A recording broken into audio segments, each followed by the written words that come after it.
Tens of billions of dollars in annual revenue are generated by the electrical wire industry within the United States alone. Why does such a massive financial ecosystem revolve around simple metal strands? It would seem that producing a wire is merely a matter of stretching metal, but in reality, these coils manage the entire energy flow required to sustain modern civilization. Behind every single foot of copper lies a sequence of strict engineering protocols and thermal calculations. Highly refined copper serves as the primary raw material for this invisible infrastructure.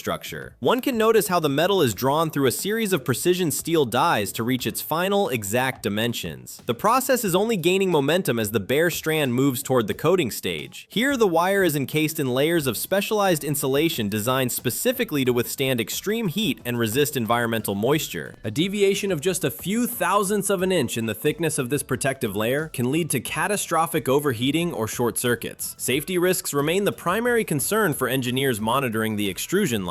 It only looks obvious that a thin wire is a simple component, but in reality, it must maintain structural integrity under constant electrical load. 0.08 inches is the approximate diameter of a single copper wire capable of carrying enough current to illuminate an entire household. Inside this slender insulating jacket, a steady stream of energy flows without interruption. The equipment gradually converts this invisible motion into the light, heat, and mechanical power that drives the world. But this is just the beginning of the material's life cycle. Copper does not reach a definitive end once its initial mission is complete. The metal possesses the unique physical property of being reborn almost endlessly without losing its conductive efficiency. First, the plastic insulation is stripped away by automated blades, leaving the core exposed for recovery. The metal is thoroughly cleaned of all contaminants before being melted down in high-temperature furnaces. Once liquefied, the recycled copper is drawn once again into new wire products. Each of these recycling cycles consumes significantly less energy than the initial mining and refining of raw ore. This closed-loop system allows technology and environmental sustainability to coexist within a single, unassuming wire. By reducing industrial waste and preserving limited natural resources, the manufacturing cycle sustains itself. The molten stream of recycled metal moves further along the production chain to begin the process anew. 100 tons of geological waste must be moved for every single ton of copper eventually recovered from the earth. The journey of an electrical conductor begins thousands of feet below the surface in massive copper mines where the red metal remains trapped within ancient stone layers. Copper ore does not exist in a pure state as it is tightly locked inside a complex matrix of silicate minerals,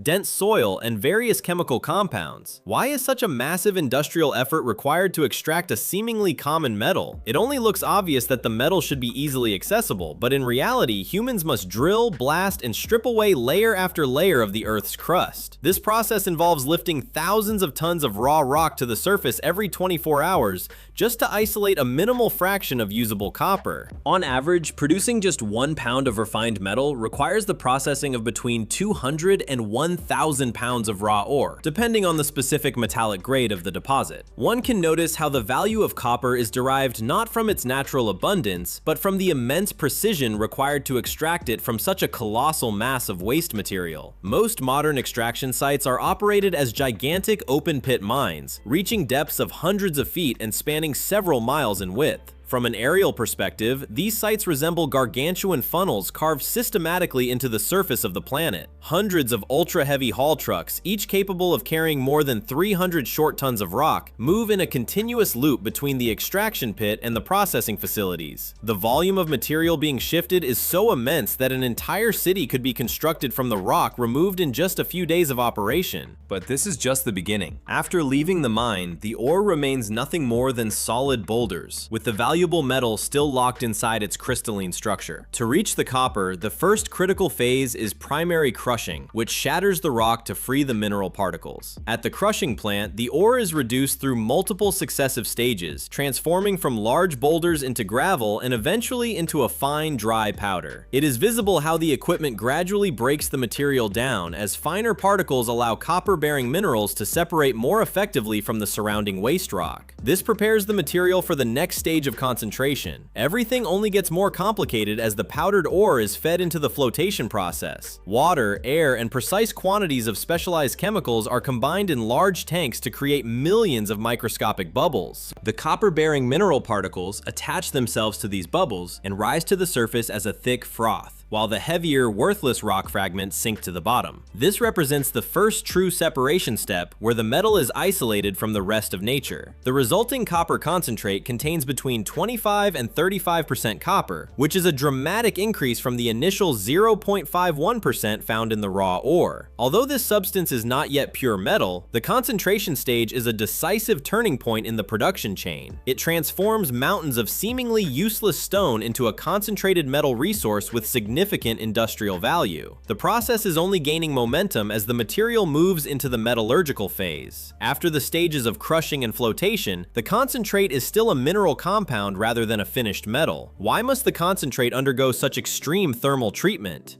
Smelting is the only way to fully release the copper from its chemical bonds. The concentrate is fed into industrial furnaces operating at extreme temperatures that often exceed 2,300 degrees Fahrenheit. Under this intense heat, sulfur compounds and various impurities begin to break apart and are either burned off, vaporized, or separated into a liquid slag. The heavier molten metal settles at the bottom of the furnace due to its high density. This is the exact moment when the mineral ore truly transforms into a metallic state. After smelting, the substance is known as blister copper, possessing a purity of approximately 98 to 99%. The surface of the cooling metal displays a characteristic dark red hue. At this stage, the metal is dense, heavy, and conducts electricity far more efficiently than any mineral form that existed before it. The transition to the next level involves shaping this molten mass. Once the copper reaches its liquid state, it must be cast into a form suitable for transportation and further industrial processing. The camera glides along the stream of liquid copper, which glows a brilliant red like lava as it is guided out of the furnace. It is poured into heat-resistant steel molds where the shape of the metal is controlled with mechanical precision for the first time. Within several minutes, the temperature drops and the copper solidifies into dense blocks known as billets or ingots. These blocks become the standard raw units of the metallurgical industry, designed to be easily stacked, stored, and transported to secondary facilities. After being cast into these crude plates, the metal is still not sufficiently clean to function as a high-efficiency electrical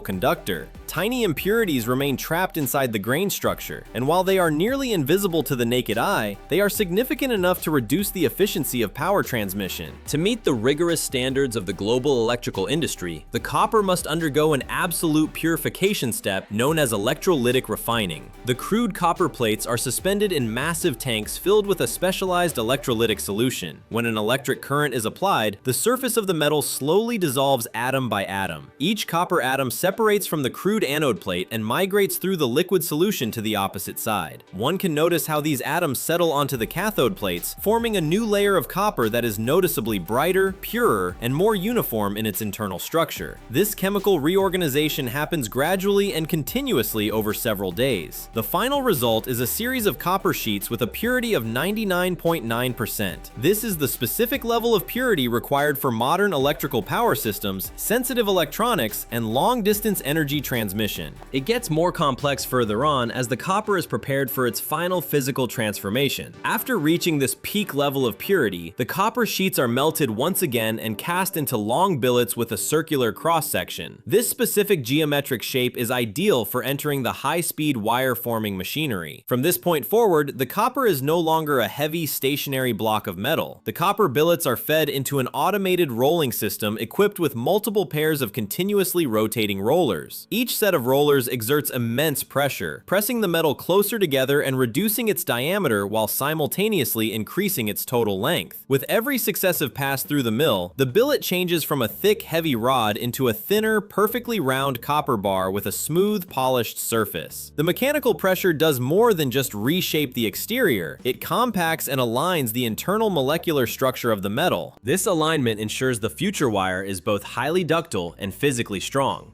The material is now ready to move to the next processing phase without haste. 193 strands or even more may be required to form a single conductive core during the manufacturing process. Why is such a high number of individual components necessary for what appears to be a simple wire? While a solid metal rod would snap under repeated bending, these dozens of microscopic filaments work in unison to distribute mechanical stress across the entire cross-section. The process begins when copper emerges from the rolling system in the form of a thick, rough rod with a diameter far too large for any practical electrical application. At first glance, the material looks finished, but in reality, it is only at the beginning of its transformation into a conductor. Precision engineering dictates the next phase known as wire drawing. The equipment gradually pulls the copper rod through a sequence of drawing dies manufactured from ultra-hard steel or industrial diamonds. One can notice how each die is only slightly smaller than the one preceding it, often by a margin of just a few thousandths of an inch. With every pass through these hardened apertures, the cross-section of the metal decreases while its length increases proportionally. It gets more complex further on. An original rod measuring only a few feet in length can be stretched into thousands of feet of continuous unbroken conductor. Lubrication is vital to prevent the destruction of the metal during this intense elongation. The wire is coated with a specialized liquid solution to reduce friction and limit the buildup of thermal energy. It is visible how the lubricant protects the surface, ensuring the metal remains smooth and intact. Without this constant cooling and lubrication, the friction would become intense enough to cause rapid overheating. This would leave the copper prone to cracking or total structural failure under the tension of the machines. 600 to 800 degrees Fahrenheit is the temperature range required for the mandatory annealing of the wire. Why must the metal be heated if the goal is to draw it thinner? As the copper is continuously stretched and compressed through the dies, its internal crystal structure becomes harder and loses its natural ductility. A single wire typically passes through 10 to 30 different dies, reducing a half-inch rod down to 0.08 inches or even thinner for signal applications. After a certain number of these reductions, the metal becomes brittle. The annealing process softens the copper again, allowing further drawing to continue without the risk of the strand snapping. Everything only gets more complicated as the wire reaches its final dimensions. Wire drawing does not only control the thickness, it defines the ultimate surface quality and rounding of the conductor. The more drawing stages the material passes through, the more perfectly cylindrical and smooth the surface becomes. This smoothness is critical for ensuring stable electrical contact properties throughout the service life of the component. Transition to the next level. After being drawn to the correct size, the individual strands are still too stiff and thin to function independently in the field. Rotating spools work simultaneously within the stranding machine to twist these strands into a unified core. The equipment moves at a precisely calculated speed, wrapping each copper filament around a central axis at a specific angle. This twisting angle is the primary factor that determines the bending strength and flexibility of the finished cable. A tighter twist results in a stronger and more compact internal core, whereas a looser twist allows for greater maneuverability and flexibility in tight spaces. Geometric patterns govern the arrangement of these strands to ensure they fit together with minimal empty space. This density allows for an even distribution of electrical current across the entire copper surface. One can notice how the microscopic gaps between the individual wires help dissipate heat more efficiently as energy flows through the system. This structural design transforms separate, fragile wires into a single conductive core that is flexible, durable, and stable. The material is now ready to be covered with insulation and become a complete electrical cable. 100% of the copper core has been successfully stranded, but at this stage, the material remains unsafe for practical application. Bare metal conducts electricity with such intensity that even a microscopic point of contact could trigger a catastrophic short circuit or pose a lethal threat to anyone nearby. Why is the application of a non-conductive barrier so critical at this specific moment? In its raw state, the conductor lacks any means of containment for the electrical energy it is designed to carry. Therefore, the core must immediately enter the extrusion stage to acquire its protective shell. At first glance, the coating process appears to be a simple bath of liquid polymer, but in reality, it is a high-pressure mechanical fusion. The stranded copper passes without interruption through a specialized extrusion head, where insulating compounds like polyvinyl chloride, polyethylene, or cross-linked polyethylene are heated to a molten state. The polymer flows in a continuous tubular stream, forced under pressure to wrap tightly around the entire circumference of the metal. This results in a completely sealed, seamless jacket that serves as a permanent barrier between the electricity and the outside world. But this is just the beginning. One can notice how the thickness of the insulation is monitored down to a fraction of a millimeter. If the layer is too thin, the dielectric strength fails and safety is lost. If it is too thick, the cable loses its flexibility and becomes an inefficient waste of raw material. Diameter sensors operate with millisecond frequency, scanning the surface to ensure the coating remains perfectly uniform across the entire length of the production run. The process is only gaining momentum. The equipment gradually guides the hot, coated cable into a cooling trough filled with water or high-velocity air.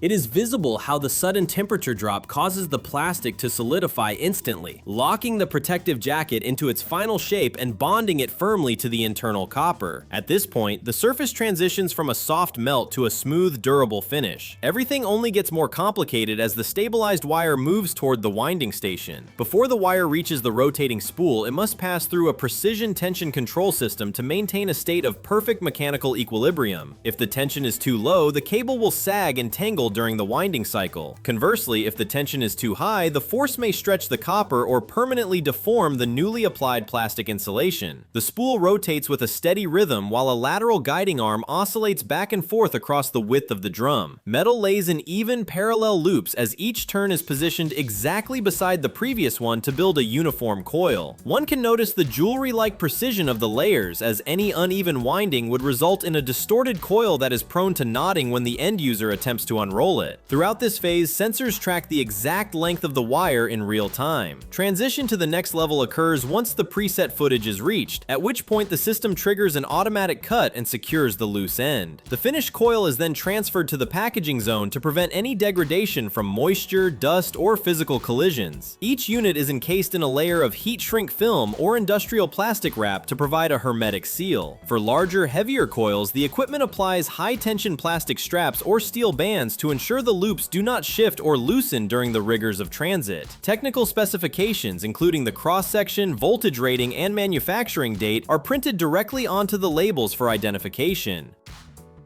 The coils are stacked onto pallets or loaded into reinforced boxes according to standardized logistical requirements for long-term storage. Before the batch is cleared for departure, a final inspection protocol verifies the integrity of the packaging and the aesthetic quality of the product. This ensures that the material arrives at its destination in the exact condition it left the production line.